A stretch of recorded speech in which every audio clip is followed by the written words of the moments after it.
being given a hard task. The first one speaking after Professor, and the second one speaking as the last to already tired congregation. I will try my level best. We are going to look at the future agenda of conflict resolutions in African societies. And I say that conflicts have been prevalent in Africa since time immemorial. And these conflicts are either due to our culture and religious life.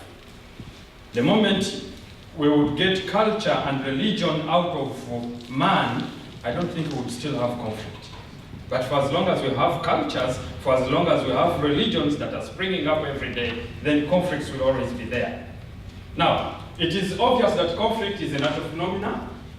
However, the way you approach its perceptiveness, its nature and management varies from society to society, and that is what makes it a little bit easier to control. Now, like I've said that conflicts from the onset are caused by culture and religion. It emanates from a lot of things. Or there are so many sources of conflict. These ones include the family setup in Africa or in the world, the economy, the kingship or the chieftaincy, social and religion, nature of governance, as well as the breakdown of relations. When it comes to family level, conflict can be on property inheritance, interpersonal relations, marital situations, etc. All those ones can cause conflict. Now, when it comes, I got a small photo here of what happened in Uganda recently, some few months back, because of property and the interpersonal relations between the government and some chief. So women were made to undress and paraded, and it was a source of conflict. Now, when it comes to the economy, either land encroachment, territorial dislocation, houses sequestration, trade imbalance, and non-payment of tributes or loans can also cause conflict, as that photo also shows. In Uganda today, we have a lot of land wrangles. The government is even trying to change the constitution, to amend the constitution to make sure that land now no longer belongs to people, but belongs to the state. Then we had a scenario in northern Uganda where women had to even undress for the minister. They came to the road and undressed because of land.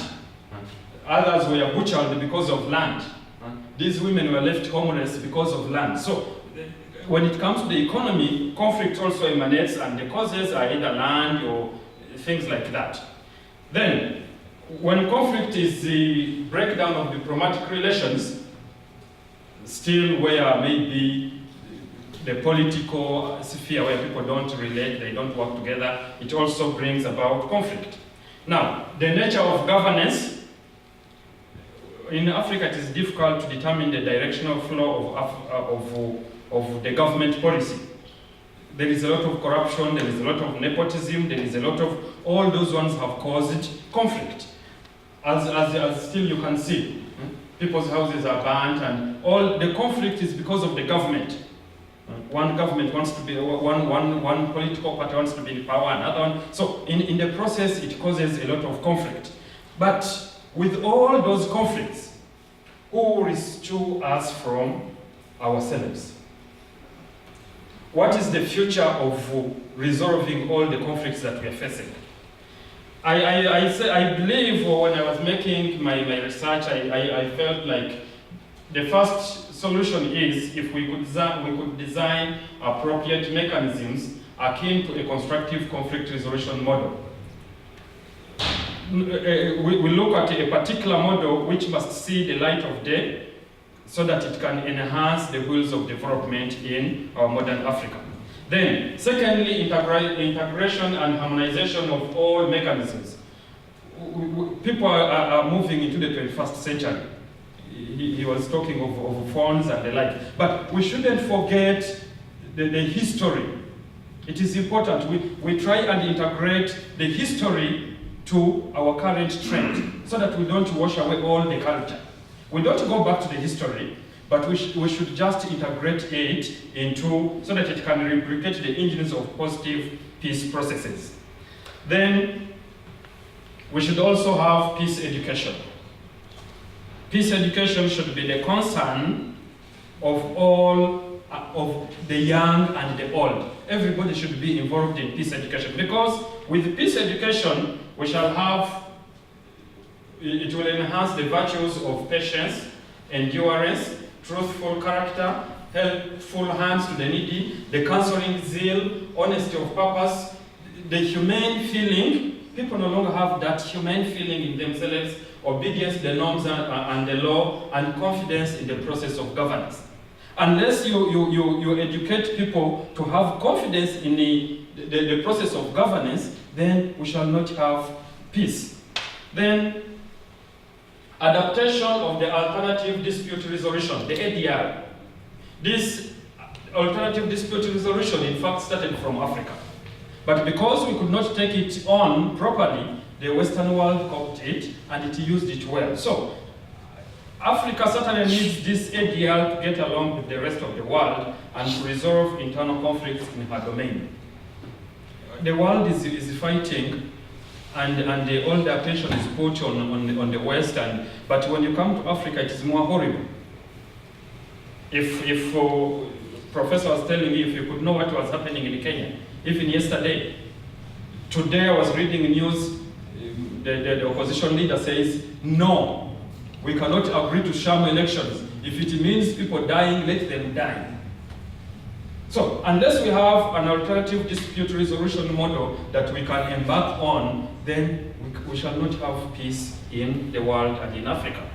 Then, the future development desirable for African society is anchored on cooperation. We need to work as one another. Solidarity, you don't see people being butchered or killed and you stand aside and say, no, this does not concern me. We need to have cooperation, solidarity, mutual understanding, peace and harmony. Because all that will bring out our character, it will bring good neighbor communication, it will bring hospitable demonstration, it will bring determination for future development. Then diplomacy. Diplomacy is relevant to the process of conflict resolution in African societies. Diplomacy should not only be the art of negotiation,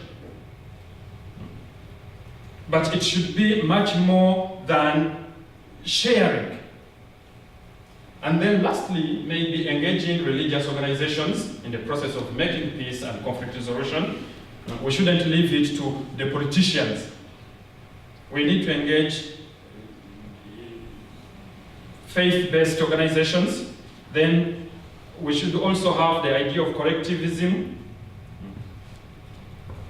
And lastly, maybe to start up women organizations and support the already existing ones. Because, believe me or not, the men who are here, these women rule the world. And unless we believe and work with them, we shall not have peace. Thank you very much. Asante, Mungu awabariki nyote.